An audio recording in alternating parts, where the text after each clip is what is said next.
और पूरे फिगर को समझने के लिए हम यहाँ पर इसका एक्सपेरिमेंट भी करेंगे कि यार ये बात वास्तव में सही है या गलत है। ठीक है, तो सबसे पहले तो हम क्या करते हैं यहाँ पे देखो व्हीटस्टोन सेतु का सिद्धांत क्या होता है। ठीक है, तो सबसे पहले हम ये बताएंगे कि व्हीटस्टोन सेतु का सिद्धांत सन 1842 में चालक का प्रतिरोध को ज्ञात करने के लिए व्हीटस्टोन सेतु का सिद्धांत दिया गया। ठीक है, जो सीधी सी बात है, कभी कभी एक नंबर का क्वेश्चन पूछा जाता है, ऑब्जेक्टिव टाइप के क्वेश्चंस आते हैं कि व्हीटस्टोन सेतु का सिद्धांत क्यों दिया गया, ठीक है, या किस पर आधारित है। तो ध्यान रखना कि चालक का प्रतिरोध की क्या किया जाता है, यहाँ पे गणना की जाती है, यानी कि चालक के प्रतिरोध की गणना करने के लिए यहाँ पे व्हीटस्टोन सेतु का सिद्धांत दिया गया। ठीक है, तो यही चीज यहाँ पे बताई गई है कि सन 1842 में चालक का प्रतिरोध ज्ञात करने के लिए इंग्लैंड के वैज्ञानिक प्रोफेसर व्हीटस्टोन ने एक सिद्धांत का प्रतिपादन किया था, जिसे व्हीटस्टोन सेतु कहते हैं। जैसे कि जस्ट मैंने आप लोगों को कल कूलाम का नियम बताया था कि भाई कूलाम का नियम क्यों दिया, कब दिया और किसने दिया था। तो वही तीन चीजें इसमें फॉलो हो रही है। 1842 में दिया, किसने दिया, प्रोफेसर व्हीटस्टोन ने दिया। क्यों दिया, प्रतिरोध की गणना करने के लिए, किसी भी चालक के प्रतिरोध की क्या गणना करने के लिए व्हीटस्टोन सेतु का सिद्धांत दिया गया। सिंपल, ठीक है। तो जो भी चीजें हमने यहाँ पे लिखी हैं, तो ये नहीं सोचना माइंड में कि बहुत सारा लिखा हुआ है, ये लिखा हुआ नहीं है, ये सारा इस फिगर से निकला हुआ है। ठीक है, यानी कि अगर हम डायग्राम के कॉन्सेप्ट को अगर हम अच्छे से क्लियर करते हैं तो तुम ये चीजें आसानी से बना सकते हो। ठीक है, तो इसको लिखना या ना लिखना ये तो तुम्हारे ऊपर डिपेंड है। ठीक है, लेकिन लिख लोगे तो एक प्लस पॉइंट है, नहीं लिखोगे तो कोई फर्क नहीं इससे पढ़ने वाला हमारे पास। ठीक है, तो अब हम बात करेंगे कि एक्चुअल में व्हीटस्टोन सेतु हमारे पास होता क्या है। ठीक है, कैसे ये बनाया जाता है, क्या किन किन चीजों का हम इसमें यूज करते हैं। ठीक है, तो वही चीज यहाँ पे लिखी गई है। सबसे पहले यहाँ पे देखो, तो यहां से हम इसको रीड करेंगे एक बार अच्छे से कि देखो इसमें चार प्रतिरोध P, Q, R और S को श्रेणी क्रम में जोड़कर एक चतुर्भुज ABCD बनाते हैं। इसे समांतर चतुर्भुज में एक विकर्ण AC के बीच एक सेल E तथा दूसरे विकर्ण BD के बीच एक धारा मापी G जोड़कर प्रतिरोधों के जोड़कर प्रतिरोधों के मानों को इस प्रकार से व्यवस्थित करते हैं कि धारा मापी में कोई विक्षेप ना हो, तो सेतु का संतुलन अवस्था में कहा जाता है। ठीक है, अगर मैंने देखो पूरी डेरिवेशन पढ़ी, लेकिन अगर मैं तुम्हें ये बोलता हूं कि जरा इसको रटने का प्रयास करो, तो कितना रटोगे, ये तो रटोगे या ये तो रटोगे। ठीक है, तो सबसे पहले इसने क्या बोला कि इसमें हमारे पास होते चार प्रतिरोध। कितने प्रतिरोध, चार प्रतिरोध। मतलब जो प्रोफेसर व्हीटस्टोन थे उन्होंने चार प्रतिरोध लिए। ठीक है, तो पहला प्रतिरोध लिया उन्होंने P, दूसरा लिया Q, तीसरा लिया R और चौथा लिया S। तो कितने प्रतिरोध हो गए, चार प्रतिरोध हमारे पास हो गए। कहीं कहीं पे तुम्हें ये प्रतिरोध कैसे दिखेंगे, R1, R2, R3 और R4 भी दिखते हैं। ठीक है, ऐसे भी इनको रिप्रेजेंट करते हो, बट तुम्हारी बुक्स के अंदर इसी उसमें तो पहला प्रतिरोध P है, दूसरा प्रतिरोध Q है, तीसरा प्रतिरोध R है और चौथा प्रतिरोध हमारे पास क्या है, S है। इतनी बात क्लियर हो रही है। ठीक है, तो इसमें हमारे पास चार प्रतिरोध, ध्यान रखना बेटा, जैसे जैसे मैं बता रहा हूं मैं पूछने का प्रयास भी करूंगा। ठीक है, तो इसमें हमारे पास चार प्रतिरोध P, Q, R और क्या है, S है। और इन प्रतिरोधों को हमने देखो, ये एक समांतर चतुर्भुज है ना, बन रहा है यहाँ पे एक समांतर चतुर्भुज। ठीक है, तो इन प्रतिरोधों को हमने एक समांतर चतुर्भुज A, B, C, D से कनेक्ट कर रखा है या जोड़ रखा है, या उस प्रकार में ये बना हुआ है। समझ में आ रही मेरी बात। ठीक है, तो बिल्कुल सिंपल है। देखो कुछ इस प्रकार से आपके पास पहला प्रतिरोध है, फिर कुछ इस प्रकार से, थोड़ा सा मैं यहाँ पे ऐसे बना रहा हूं, ये दूसरा प्रतिरोध है, यहाँ पे ये तुम्हारे पास तीसरा है, यहाँ पे ये चौथा है, फिर यहाँ पे ये ऐसे इनको कनेक्ट कर रखे हैं, सिरे से सिरे मिला रखे हैं, ऐसे इनको कनेक्ट कर रखा है। ठीक है, इसका नाम मान लो कि इसका नाम P है, इसका नाम Q है, इसका नाम यहाँ पे R है, इसका नाम यहाँ पे क्या है, S है। ठीक है, और इसको फिर एक समांतर चतुर्भुज किससे, ABCD से क्या कर रखा है, कनेक्ट कर रखा है। ठीक है, तो ये मान लो यहाँ, लेकिन ये थोड़ा सही नहीं बना, लेकिन यहाँ से तुम चेक कर सकते हो। तो ये हो गया ABCD। क्लियर। ठीक है, तो पहले तो यही बताना है कि इसमें हमारे पास चार प्रतिरोध P, Q, R, S लगे हुए हैं। ठीक है, और इन सब का संबंध एक समांतर चतुर्भुज ABCD से है। ठीक है, कैसे भी बना सकते हो, बाकी यहाँ पे लिखा है। ठीक, अब इसके बाद थोड़ा सा गौर करो। ठीक है, क्या चीज तुम्हें देखनी है, देखो। अच्छा, ये कोई भी चतुर्भुज हो, हालांकि यहाँ पे तो समांतर चतुर्भुज की बात ही है, कोई भी चतुर्भुज हो उसमें होते हैं दो विकर्ण। कितने विकर्ण, दो विकर्ण। तो इसमें भी है दो विकर्ण। ठीक है, एक विकर्ण तो है इसका AC, देखो यहाँ एक विकर्ण AC है, ये लाइन दिखेगी नहीं तुम्हें, लेकिन ये वाली लाइन है वो। ठीक है, ये वाली लाइन है वो। अभी मैं तुम्हें समझाऊंगा कैसे, मैं अभी बताने का प्रयास करूंगा। तो एक विकर्ण तो हो गया इसका AC, ठीक है, और दूसरा विकर्ण हो गया इसका BD। समझ में आ रही मेरी बात।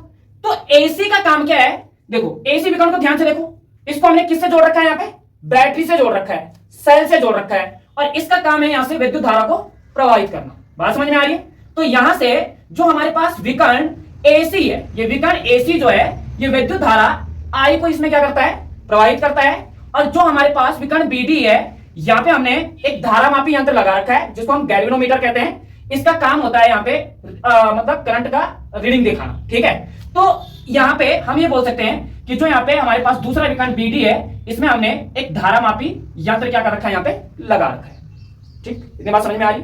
ठीक, अब देखो क्या कह रहा है कि भैया इन प्रतिरोधों को हमने इस प्रकार से व्यवस्थित कर रखा है, ठीक है, कि इन प्रतिरोधों को इस प्रकार से व्यवस्थित कर रखा है। ठीक है, यहाँ पे आप देख सकते हो कि इस प्रकार से इनको व्यवस्थित करते हैं कि धारामापी में कोई विक्षेप ना हो। देखो विक्षेप का मतलब क्या है ना, ये सुई दिख रही है ना तुम्हें, ये सुई एकदम सीधी होनी चाहिए, और सीधे होने का मतलब यह है कि यहाँ पे जो हमारे पास ये धारामापी यंत्र लगा है, तो सीधा होने का मतलब यह है कि यहाँ पर किसी भी प्रकार की कोई धारा नहीं बह रही है, मतलब कोई विक्षेप नहीं हो रहा है। मतलब विक्षेप होने का मतलब ये सुई ना तो इधर जानी चाहिए, ना ही ये इधर आनी चाहिए। बात समझ में आ रही है? इसी को बोलते हैं क्या, विक्षेप होना। बात समझ में आ रही है? ठीक है, तो ये सेतु जो होता है ये संतुलन की अवस्था में रहता है। ठीक है, तो ये सेतु क्या होता है, संतुलन की अवस्था में रहता है। अब तुम बोलोगे भैया संतुलन की अवस्था में कैसे रहता है ये, ठीक है, करके दिखाएंगे तुम्हें अभी। ठीक है, बस तुम केवल पहले यहां तक की डेरिवेशन बनाना सीखो, केवल और केवल इस फिगर की मदद से। तो मैंने क्या क्या बोला, एक बार मैं फिर से रिपीट कर रहा हूं। देखो कि मान लो कि हमारे पास इसमें 4 प्रतिरोध P, Q, R और क्या है, S है। ठीक है, और इन 4 प्रतिरोधों को हमने एक समांतर चतुर्भुज A, B, C, D से क्या कर रखा है, यहाँ पे जोड़ रखा है। इसके अंदर हमारे पास 2 विकर्ण है, एक विकर्ण हमारे पास AC है जिसमें हमने एक विद्युत सेल को लगा रखा है और इससे हम धारा को प्रवाहित कर रहे हैं। दूसरा विकर्ण हमारे पास BD है जिसमें हमने एक गैल्वेनोमीटर यानी धारामापी यंत्र को यहाँ पे फिट कर रखा है या लगा रखा है। ठीक है, फिर आप लोगों को यह बताना है कि चारों प्रतिरोधों को हमने इस प्रकार से व्यवस्थित कर रखा है कि जो धारामापी यंत्र है इसमें किसी भी प्रकार का कोई विक्षेप नहीं हो रहा है। ठीक है, तो जो ये सेतु होगा ये यहाँ पे एक कैसी अवस्था में होगा, संतुलन की अवस्था में होगा। बताओ, रटने की जरूरत पड़ी? बिल्कुल भी नहीं। ठीक ठीक, बिल्कुल बना हुआ है ना, सेम बना हुआ है। ठीक है, अब इसके थ्रू समझते हैं इसको पहले। ठीक है, देखो डायग्राम बिल्कुल यहाँ, और बिल्कुल काम करेगा ये, बिल्कुल वैसे ही चलेगा जैसे जैसा यहाँ लिखा हुआ है ना, सब चीज तुम्हें देखने को मिलेगी इसके अंदर, मतलब मजा आने वाला है एकदम जबरदस्त, सीरियसली। ठीक है, देखो बल्ब लगा के देखेंगे इसमें कैसे कैसे चलता है ये। ठीक है, और इसका मतलब इसको सारा कनेक्ट करने के बाद तुम यहाँ हाथ भी डाल सकते हो अंदर सीरियसली कर सकते हैं हम भाई, जहाँ फिजिक्स से सब पॉसिबल है। ठीक है, बस आना चाहिए, है ना, सही मेथड से आना चाहिए। देखो तो यहाँ देखो थोड़ा सा यही चीज है बिल्कुल यहाँ पे, बस यहाँ पे देखो। अच्छा, ये रहा यहाँ पे पहला प्रतिरोध P, ये रहा Q, फिर ये रहा R और ये रहा S। ये हो गए 4 प्रतिरोध, और ये 4 के 4 प्रतिरोध किसके हैं, जो बल्ब यहाँ पे हम क्या करेंगे, लगाएंगे। समझ में आ रही मेरी बात? ठीक है, तो ये प्रतिरोध इनके हैं, और इन चारों प्रतिरोधों को हमने क्या कर रखा है, यहाँ पे एक समांतर चतुर्भुज A, B, C और D के साथ क्या कर रखा है, यहाँ पे कनेक्ट कर रखा है। अब मेरी बात को समझो, देखो इसमें 2 विकर्ण बोला ना मैंने, एक विकर्ण तो ये दिख गया तुम्हें B और D, दिख रहा है ये वाली वायर दिख रही है ना, तो एक विकर्ण तो ये है BD, और ये देखो यहाँ पे भाई अब मेरे पास गैल्वेनोमीटर नहीं था। ठीक है, तो गैल्वेनोमीटर नहीं था तो हमने एक होल्डर ही लगा रखा है यहाँ पे, तो इस होल्डर में भी कोई विक्षेप नहीं होगा। अब कैसे नहीं होगा वो हम बताएंगे तुम्हें। ठीक है, तो ये भी किस चीज का काम करेगा, यहाँ पे गैल्वेनोमीटर का ही काम करेगा। बात समझ में आ रही है? तो देखो एक विकर्ण पे हमने एक गैल्वेनोमीटर लगा दिया यहाँ पे, और एक विकर्ण हमारे पास A और C ये वाला है ना, वो तो A वाली वायर है, वो दिख रही है ना, ये जो ये नीचे ये जा रखा है ना ये, और इसको मैं जैसे इस सेल पे लगाऊंगा, देखो एक वायर मैं इधर लगाऊंगा, एक वायर, हालांकि ये जलेगा नहीं है क्योंकि ये बैटरी खराब है, ये मैंने केवल शो करने के लिए लगा रखी, क्योंकि इसको हम 220 या 30 वोल्ट की धारा पे लगाएंगे इधर आज। ठीक है, तो ये तो मैंने केवल समझाने के लिए लगा रखा है। तो ये ऐसे कनेक्ट है, जैसे इधर से ये कनेक्ट है ना, तो ये ऐसे इससे यहाँ से कनेक्ट है। देखो ऐसे ये कनेक्ट है, अबे निकल जा भाई, कहां फंस गया। ठीक है, देखो ऐसे ये कनेक्ट है, ऐसे ऐसे। तो एक विकर्ण जो ये AC है ना, ये है वो विकर्ण, इसकी बात कर रहा है वो। समझ में आई ना मेरी बात? अच्छा, कितने लोगों को बात यहां तक समझ में आई पहले? ठीक है, मजा आ रहा है ना? ठीक है, चलो ठीक है, अभी यहीं तक की बात हुई है तो यहीं तक स्टॉप रखेंगे इसको। ठीक है, तो इसको थोड़ा सा आगे बढ़ाते हैं, फिर आगे इसमें काम करते हैं। देखो ठीक है, अच्छा यहां तक समझ में आया? ठीक, आगे देखो क्या कह रहा है। तो आगे इसने, हाँ यहाँ पे एक चीज और इसने ये बताया कि देखो इन चारों प्रतिरोधों को हमने इस प्रकार से व्यवस्थित कर रखा है। ठीक है, चारों प्रतिरोधों को हमने इस प्रकार से व्यवस्थित कर रखा है कि जो ये बीच का गैल्वेनोमीटर है इसमें किसी भी प्रकार का कोई विक्षेप नहीं होना चाहिए। मतलब देखो, मतलब ये है कि जो यहाँ पे ये गैल्वेनोमीटर है इसकी जो सुई है ना, ये ना इधर होनी चाहिए ना उधर होनी चाहिए, बिल्कुल सेंटर पॉइंट में ये होनी चाहिए। ठीक है, और इसी स्थिति में जो ये सेतु हमने बना रखा है इसको हम बोलेंगे संतुलन की अवस्था। और संतुलन की अवस्था में जो सेतु होता है ना, अब मैं बताता हूँ इसका थोड़ा वर्किंग प्रोसेस हल्का सा बता देता हूँ। ठीक है, हम क्या करेंगे, देखो 4 बल्ब लगाएंगे यहाँ पे, एक इधर एक इधर एक इधर एक इधर। ठीक है, और जैसे मैं यहाँ 5वां लगाऊंगा ना तो ये बीच वाला नहीं चलेगा, और जब ये बीच वाला नहीं चलेगा ना तो यहाँ पे धारा प्रवाहित नहीं हो रही है, मतलब यहाँ पे कोई विक्षेप ही नहीं हो रहा है धारा में। समझ में आ रही मेरी बात? मतलब अगर ये बल्ब नहीं जला यहाँ पे, ठीक है, अगर ये बल्ब नहीं जला यहाँ पे तो मतलब धारा का मान यहाँ पे कितना होगा, 0। और धारा का यही तो बोला उसने, देखो विक्षेप का मतलब ही वही है। समझ में आई मेरी बात? जब इसका प्रोसेस वर्किंग बताऊंगा तब जाके ज्यादा क्लियर होगा। ठीक है, अभी ज्यादा मैटर में मत पड़ो यहाँ पे। ठीक है, तो यहां से आगे देखो आगे क्या कह रहा है। अब थोड़ा सा इसको आगे अगर हम देखते हैं तो आगे क्या कह रहा है, इस दशा में, ठीक है, किस दशा में, इस दशा में जो हमने बताया अभी। ठीक है, इस दशा में चतुर्भुज के किन्हीं 2 संलग्न, ठीक है, संलग्न बोलते हैं ना, संलग्न ठीक है, मेरे को थोड़ा हिंदी में दिक्कत हो जाती है कभी कभार, ठीक है। तो इस दशा में चतुर्भुज के किन्हीं दो संलग्न भुजाओं के प्रतिरोधों का अनुपात शेष दो संलग्न भुजाओं में लगे प्रतिरोधों के अनुपात के बराबर होना चाहिए, ठीक है भाई। ये बड़ा पॉइंट है इसमें, यही से पूरा मैटर समझ आएगा। देखो मतलब देखो ये दिख रहा है यहाँ पे, तो इसका अनुपात और इसका अनुपात क्या होना चाहिए, इक्वल होना चाहिए। मतलब कि शेष जो मतलब जो हमारे पास क्या है, ये समांतर जो हमारे पास ये चतुर्भुज है, इसके संलग्न दो भुजाएं जो हैं कौन कौन सी, ए बी और ए डी, यानी कि पी अपॉन आर, ठीक है। नहीं हाँ मतलब इसका जो अनुपात होना चाहिए वो किसके, इसके बराबर होना चाहिए। थोड़ा मैं अभी समझाता हूं कैसे, ठीक है।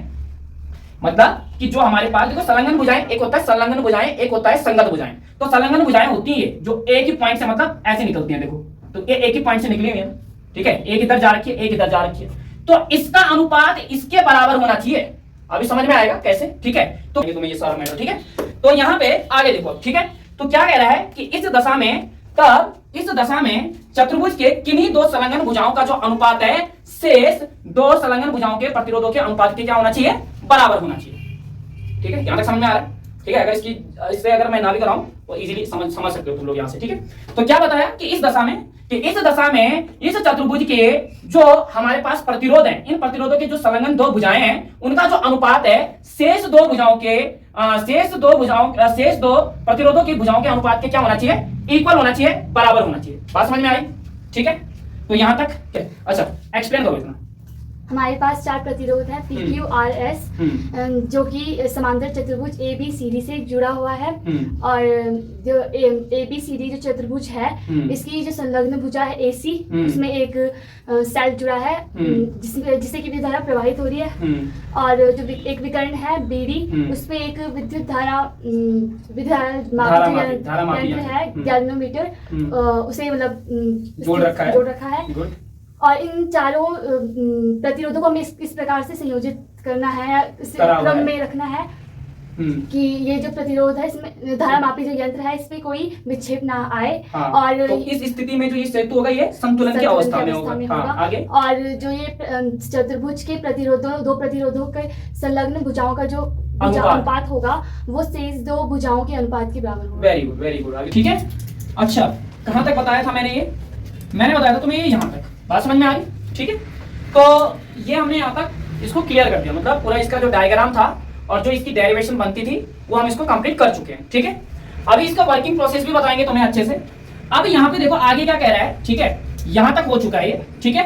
कि देखो अतः इस स्थिति में P upon Q equals to R upon S, इसे व्हीटस्टोन सेतु का क्या कहते हैं, सिद्धांत कहते हैं। मतलब इसी स्थिति में जैसे हमने क्या बोला, जैसे हमने ये बोला कि हमने क्या किया, हमने चार प्रतिरोधों को कनेक्ट किया और चारों प्रतिरोधों को इस प्रकार से कनेक्ट किया कि उसको हमने एक समांतर चतुर्भुज एबीसीडी के रूप में क्या कर दिया, कनेक्ट कर दिया।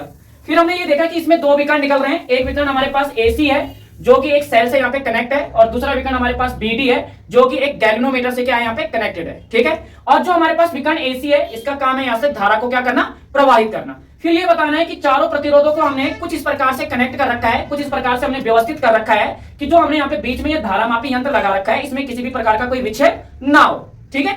और फिर ये बताना है तब इस स्थिति में जो यहाँ पर ये सेतु होगा ये संतुलन की अवस्था में कहलाएगा, ठीक है। उसके बाद तब इस दशा में देखो, ठीक है, कि तब इस दशा में कि हमारे पास जो यहाँ पे ये प्रतिरोध है, ठीक है, इन प्रतिरोधों के जो संलग्न भुजाओं के जो अनुपात हैं वो शेष प्रतिरोधों के मतलब शेष दो प्रतिरोधों के संलग्न भुजाओं के अनुपात के क्या हो जाते हैं, बराबर हो जाते हैं, इक्वल हो जाते हैं, ठीक है। फिर ये बताना है अतः हम कह सकते हैं ये चीज देखो, क्या हम कह सकते हैं कि इस स्थिति में P upon Q equals to R upon S, यही हमारे पास व्हीटस्टोन सेतु का सिद्धांत होता है, ठीक है। अब इस सिद्धांत को हम प्रूव करेंगे कि कैसे हमारे पास P upon Q equals to R upon S आएगा, कैसे आएगा ये, ठीक है। तो इस चीज को हम अब क्या करेंगे, प्रूव करेंगे यहाँ पे, ठीक है। तो इसके लिए मैंने यहाँ पे लिखा हुआ है, देखो यहाँ से, ठीक है, सूत्र की स्थापना कैसे हम इसका यहाँ से फॉर्मूला निकालेंगे। तो क्या कह रहा है कि सेल ई में से बहने वाली विद्युत धारा I बिंदु ए पर दो भागों में बंट जाती है। इसका एक भाग I1 प्रतिरोध P और Q में से तथा दूसरा भाग I2 प्रतिरोध R और S से होकर प्रवाहित होता है। संतुलन की स्थिति में B और BD का जो विभव होता है वो समान हो जाता है, अतः धारा मापी में से कोई धारा प्रवाहित नहीं होती है, ठीक है। तो अब मैं यहां तक की बात करता हूं, पहले देखो थोड़ा सा यहां पे समझने का प्रयास करो। अब इसने क्या बोला कि जैसे हमने इसको सेल से कनेक्ट किया, तो जैसे मैंने सेल से कनेक्ट किया तो विद्युत धारा इसमें बहनी क्या हो गई, स्टार्ट हो गई, है ना। तो यहां से देखो विद्युत धारा बहे, मतलब प्लस से चलती है विद्युत धारा किधर की ओर, माइनस की ओर। तो विद्युत धारा ऐसे यहां से प्रवाहित होना स्टार्ट हुई और ऐसे विद्युत धारा गई इस वाले पॉइंट पे, गई यहां पे कि जैसे हमारे पास ये यहां पे ये सेल है, ठीक है। तो इस सेल का काम है कि यहां पे हम क्या करें, विद्युत धारा को प्रवाहित करें। तो जैसे यहां से विद्युत धारा प्रवाहित होगी तो इस वाले पॉइंट पे जाएगी विद्युत धारा, और इस वाले पॉइंट पे जाने के बाद यहां से तो इक्वल जा रही है। तो यहां से अगर मैं बोलूं कि विद्युत धारा कितनी है तो आप बोलोगे कि आई विद्युत धारा जा रही है। समझ में आ रही मेरी बात। लेकिन इस पॉइंट पे जाने के बाद ये विद्युत धारा दो भागों में विभक्त हो रही है। एक तो जा रही है ऐसे ऊपर की ओर जिसको हम बोलते हैं I1, और एक जा रही है यहां पे नीचे की ओर जिसको हम बोलते हैं I2। अगर मैं इसकी मदद से तुम्हें समझाऊं तो केवल और केवल अपना फोकस यहां पे इन वायरों पे देखना, ठीक है। यहां से ये देखो, ये दो वायर हैं हमारे पास। जैसे मैं इसको बैटरी से कनेक्ट करूंगा तो यहां से विद्युत धारा बहेगी, बिकॉज ये पॉजिटिव है इसका। तो यहां से देखो विद्युत धारा बहेगी। तो यहां पे देखो दो पॉइंट है, एक ये येलो वाला है जो ऊपर की तरफ जा रहा है, सॉरी ये हमारे पास एक रेड वाला है जो ऊपर की तरफ जा रहा है, और एक ये येलो वाला है जो नीचे की तरफ जा रहा है। तो इस पॉइंट पे आके विद्युत धारा देखो I1 ऊपर की तरफ जाएगी और I2 किधर की तरफ जाएगी, नीचे की तरफ जाएगी। और यहां से इन दोनों को कनेक्ट करने से कौन सी विद्युत धारा जा रही है, अभी यहां से I जा रही है। इस पॉइंट पे ये विद्युत धारा यहां पे I1 और ये विद्युत धारा I2 हो जाती है। समझ में आई मेरी बात। फिर इसने क्या बोला कि जो I1 विद्युत धारा है ना वो प्रतिरोध P और Q के लिए, मतलब I1 विद्युत धारा इधर भी बह रही है तो वही विद्युत धारा इधर से जाएगी तो इधर भी तो वही जाएगी ना। तो ये वाली विद्युत धारा I1 किसके लिए, प्रतिरोध P के लिए और Q के लिए, और जो I2 विद्युत धारा है वो प्रतिरोध R और S के लिए। और जब ऐसी कंडीशन होगी ना, जब ऐसी कंडीशन होगी तब यहां पे देखो इसने क्या कहा कि तब यहां पे हमारे पास जो क्या होगा ये, ठीक है, संतुलन की स्थिति में बी और बी डी, मतलब जो यहाँ पे संतुलन की जब स्थिति उत्पन्न होगी तो जो हमारे पास ये विकर्ण है ना, ये बीडी, ये वाला जो विकर्ण है, इसका जो पोटेंशियल होगा ना, जो इसका विभव होगा ना, वो समान हो जाएगा। और जब इसका विभव यहाँ पे समान हो जाएगा ना तो यहाँ पे जो गैल्वेनोमीटर हम लगाएंगे, जो धारा मापी यंत्र हम यहाँ पे लगाएंगे, इस पे किसी भी प्रकार की धारा प्रवाहित नहीं होगी। मतलब मैं यहाँ पे जब बल्ब लगाऊंगा तो तुम्हें देखने को मिलेगा कि वो बल्ब नहीं जलेगा, बाकी 4 के 4 बल्ब यहाँ पे जलेंगे। क्यों? क्योंकि उनके प्रतिरोध क्या होंगे, सेम होंगे। अब सेम होने का मतलब क्या है, मैं समझाता हूं तुम्हें। जैसे मान लो कि एक कांच का बल्ब होता है हमारे पास, वो कितने वाट का होता है, 100 वोल्ट का होता है कि नहीं होता है, 100 वाट का होता है ना एक कांच का बल्ब, देखा होगा तुमने। अब वो घर में नहीं चलता, पहले बहुत ज्यादा चलता था, जिसपे टंगस्टन की क्या होती है, वायर होती है अंदर से। तो देखो अब समझो यहां से, तो अगर यहाँ पे 100 वाट का कांच का बल्ब है ना, तो बेटा इधर भी 100 वाट का ही होना चाहिए, और इधर भी 100 वाट का ही होना चाहिए, और इधर भी 100 वाट का होना चाहिए, तभी तो इनके प्रतिरोध क्या होंगे, इक्वल होंगे। समझ में आएगा मेरी बात। तो इस कंडीशन में जो ये गैल्वेनोमीटर है, जो मैंने ये वाला होल्डर लगा रखा है, इसमें जो बल्ब लगेगा इसमें किसी भी प्रकार की विद्युत धारा प्रवाहित नहीं होगी। और जब इसमें विद्युत धारा प्रवाहित नहीं होगी तो तुम्हें देखने को मिलेगा कि ये वाला बल्ब हमारा यहाँ पे नहीं जलेगा। यही तो बोला है, ठीक है। लेकिन इस स्थिति को हम क्या बोलेंगे, संतुलन की स्थिति। यही स्थिति क्या है यहाँ पे, ये संतुलन की स्थिति कहलाएगी। लेकिन अगर मैं इसको असंतुलन कर दूं, मान लो कि मैंने अगर यहाँ पे 100 वाट का बल्ब लगा दिया और इधर मैंने 0 वाट का लगा दिया, समझ में आ रही मेरी बात, ठीक है। 0 वाट का भी होता है, या 3 वाट का लगा दो, 4 वाट का लगा दो, तो तुम्हें क्या दिखेगा, ये भी जलेगा, ये भी जलेगा, ये भी जलेगा, साथ में क्या हल्का सा ये भी जलेगा, ठीक है। ये सारी चीजें तुम्हें देखने को मिलेंगी, अभी करके देखेंगे, ठीक है। तो जितना मैंने अभी बताया केवल आप लोगों को केवल उतना समझना है, ठीक है। जब तुम्हें सूत्र की स्थापना करनी है तो तुम्हें कितनी थ्योरी लिखनी है, आप लोगों को बताना है कि भाई हमारे पास ये सेल है यहाँ पे, ठीक है, देखो है ना। तो ये हमारे पास क्या है, यहाँ पे ये सेल है, और इस सेल के थ्रू यहाँ से क्या हो रही है, विद्युत धारा I प्रवाहित हो रही है, और ये बिंदु A पे मिल रही है। बिंदु A पे मिलने के बाद ये दो भागों में विभक्त हो रही है, एक है I1 और एक है हमारे पास I2। I1 जो धारा है वो प्रतिरोध P और Q के लिए है, और I2 जो धारा है वो प्रतिरोध R और S के लिए। क्लियर हो रही है यहां तक मेरी बात, ठीक है। तब इस स्थिति में हम बोल सकते हैं कि जो हमारे पास विकर्ण BD है, इसमें जो हमारे पास गैल्वेनोमीटर होगा, इसमें किसी भी प्रकार का कोई विक्षेप नहीं होगा, मतलब कि यहाँ पे धारा प्रवाहित नहीं होगी, ठीक है भाई। बात समझ में आई? तो चलो अब इसको हम सिद्ध करते हैं, ठीक है। तो ये हो गया। अभी यहाँ पे बेटा एक्सप्लेन भी करोगे इसको, ठीक है, साथ में आके यहाँ पे एक्सप्लेन भी करोगे, है ना। तब किरचॉफ के नियमानुसार, तो एक्चुअल में इस टॉपिक को पढ़ने से पहले मैं किरचॉफ का नियम पढ़ना था, लेकिन चलो कोई बात नहीं, तब भी ये क्लियर हो जाएगा, ठीक है। बस मैं तुम्हें ये बता देता हूँ कि किरचॉफ के होते हैं 2 नियम, ठीक है। तो ये द्वितीय नियम लगा रखा है मैंने किरचॉफ का, ठीक है। तो तुम यहाँ पे इतने डिटेल में मत जाना, तुम सीधा यहाँ पे लिख देना कि तब किरचॉफ के नियमानुसार कि बंद परिपथ ABDA के लिए। अब देखो इसके अंदर कितने बंद परिपथ बन रहे हैं, 2। एक बंद परिपथ है ABDA और एक बंद परिपथ है BCDB। क्लियर हो रही मेरी बात यहां तक? ध्यान से देखो बेटा, ठीक है, मजा भी आएगा, है ना। देखो तब किरचॉफ के नियमानुसार, तो तो पहले किसकी बात कर रहा है? पहले ये बात कर रहा है बंद परिपथ ए बी डी ए की। समझ में आ रही मेरी बात? ठीक है, तो तब किरचॉफ के नियमानुसार बंद परिपथ किसके लिए? ए बी डी ए के लिए। ठीक है, अच्छा इसमें धारा कौन सी बह रही है? I1, तो ए लिख दिया धारा I1, और इस I1 का संगत प्रतिरोध क्या है? P, तो यहां पे आ गया P। क्लियर? अच्छा बीच में आएगा माइनस, क्यों आएगा वो मैं अभी बताऊंगा तुम्हें। ठीक है, अच्छा यहां से देखो फिर धारा कौन सी बह रही है? I2, तो ए लिख दिया I2, और इसका संगत प्रतिरोध क्या है? R, तो ये आ गया R, और इक्वल्स टू 0। 0 हमारे पास यहाँ पे वैद्युत वाहक बल है, जो कि E इक्वल्स टू कितना होगा? यहाँ पे 0 होगा। ठीक है, अब यहां से देखो बीच में माइनस क्यों आया? क्योंकि धारा यहां से अपोजिट चल रही है। ठीक है, इसलिए यहां पे माइनस आएगा। अब यहां से देखो I1 P को ऐसे रखो, बराबर करो, और इसको बराबर के बाहर भेजो, तो जैसे हम इसे पक्षांतर करेंगे तो ये प्लस में आ जाएगा, तो ये आ जाएगा I2R, और इसको दे दो समीकरण नंबर 1। कोई दिक्कत? ठीक, तो ये किसके लिए निकला? यहाँ पे बंद परिपथ ए बी डी ए के लिए। अब हम बंद परिपथ किसके लिए निकालेंगे? बी सी डी बी के लिए निकालेंगे। ठीक है, तो यहां पे मैं लिख रहा हूं बंद किरचॉफ के नियमानुसार बंद परिपथ बी सी डी ए के लिए। ठीक है, बी सी डी बी के लिए। ठीक है, अच्छा इसमें चेक करो, इसमें चेक करो धारा हमारे पास क्या है? I1, और इसका संगत प्रतिरोध क्या है? Q, तो ये लो ग्रुप I1 Q, फिर माइनस ही आएगा। ठीक है, अच्छा यहां से I2, देन यहां पे I2 आ जाएगा, और फिर इसके बाद यहां पे कितना आएगा? S, क्योंकि इसका संगत प्रतिरोध S है, विद्युत वाहक बल इसमें भी कितना होगा? 0। फिर से वही काम कर लो, I1 Q, फिर यहां पे इक्वल करो, इसको बराबर के बाहर भेजो, I2S, क्योंकि यहां माइनस में बराबर के बाहर जाएगा तो प्लस में आएगा, और ये आ जाएगा समीकरण नंबर 2। इतनी बात समझ में आ गई? ठीक है, अब कुछ नहीं करना, बहुत छोटा सा सिंपल सा काम है, 2 मिनट के अंदर तुम कर सकते हो। ठीक है, अच्छा वीडियो अब यहां से देखो, इतनी बात समझ में आई? अब हम क्या करेंगे, यहां पे लिखेंगे कि समीकरण नंबर, ठीक है, समीकरण नंबर 1 और 2 को भाग देने पर, ठीक है, समीकरण नंबर 1 और 2 को क्या कर दोगे? भाग देने पर।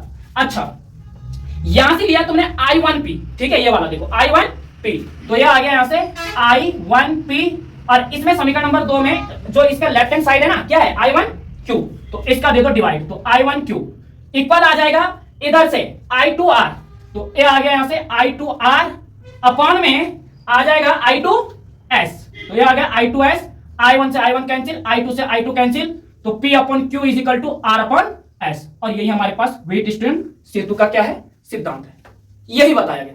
ठीक है, बस यहां पे थोड़ा लिखने का तरीका सही होना चाहिए। ठीक है, कैसे? देखो यहां तक तो मैंने निकाल ही रखा है कि तब किरचॉफ के नियमानुसार बंद परिपथ ABDA में, ठीक है, तो I1P minus I2R equals to 0 किया। बाकी मैंने बताया कि इक्वेशन नंबर 1 कैसे निकली हमारे पास यहाँ पे। ठीक है, और उसके बाद यहां देखो इधर, ठीक है, यहां पे लिखोगे कि बंद परिपथ, ठीक है, यहां पे मैं लिख देता हूं बंद परिपथ ABDA, नहीं ये पहला वाला है ना, ये वाला हम निकाल चुके हैं। ठीक है, ये मैं हटा दे रहा हूं ताकि तुम लोग यहाँ पे कंफ्यूज ना हो। ठीक है, क्योंकि ये मैं कहां पे निकाल चुका हूं, ये यहां तक बन चुका है। ठीक है, तो इधर से, तो यहां पे लिखोगे कि बंद परिपथ, ठीक है, किसमें? BCDB में, फिर इस प्रकार से लगेगा, और ये यहां पे व्हीटस्टोन सेतु का सिद्धांत आपके पास आ जाएगा। क्लियर हो रही मेरी बात यहां पर?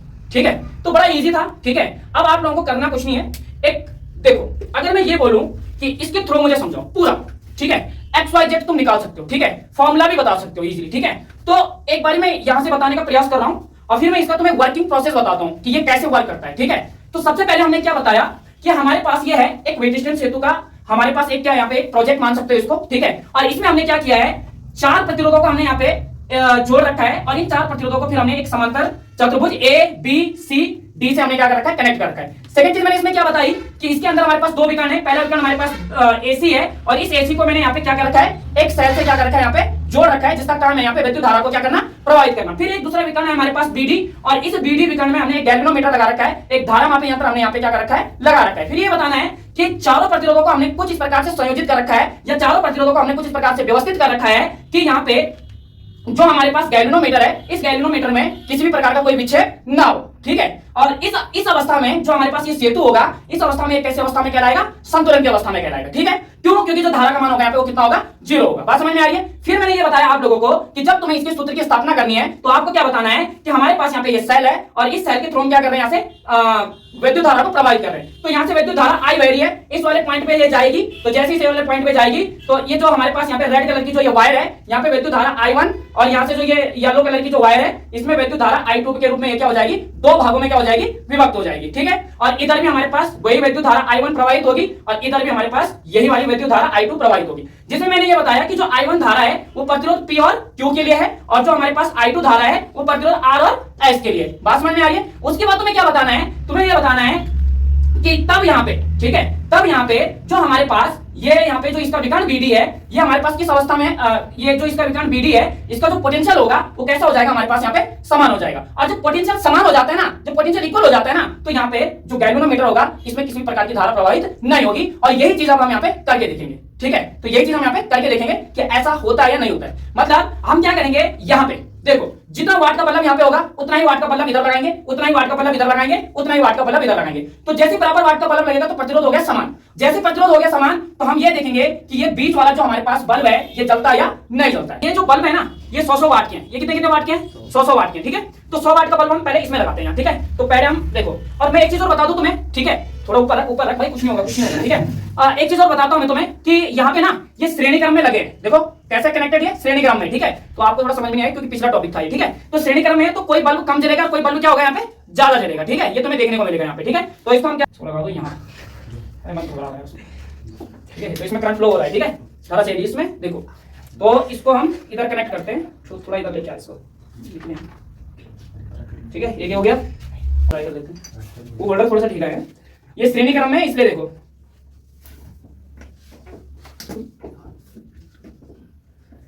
अगली फीडिंग कर रखी मैंने।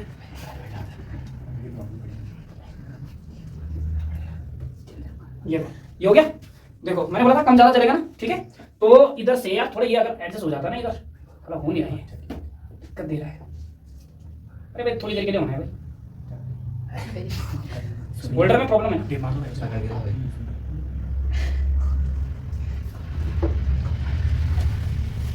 तो कोई दूसरा बल्ब ट्राई करे, क्या मालूम हो जाए कुछ। ये देखो, ठीक दिख रहा है ना, लाइट ऑफ करो थोड़ा सा, ठीक है। ये देखो आराम से देखो, देखो मैंने बोला था कोई बल्ब ज्यादा जलेगा, कोई बल्ब क्या होगा, कम जलेगा। अब मैंने तुम्हें एक चीज बताई ना, ठीक है, थोड़ा सा लाइट को ओपन करना जरा, ठीक है। देखो एक लाइट, बस एक लाइट, ठीक है। देखो ये 100 वोल्ट का बल्ब है, ये भी 100 वोल्ट का बल्ब है, ये 100 वोल्ट का है, ये 100 वोल्ट का है, ठीक है। तो इसका संगत प्रतिरोध इसके बराबर हो गया, 100 वोल्ट के हो गए।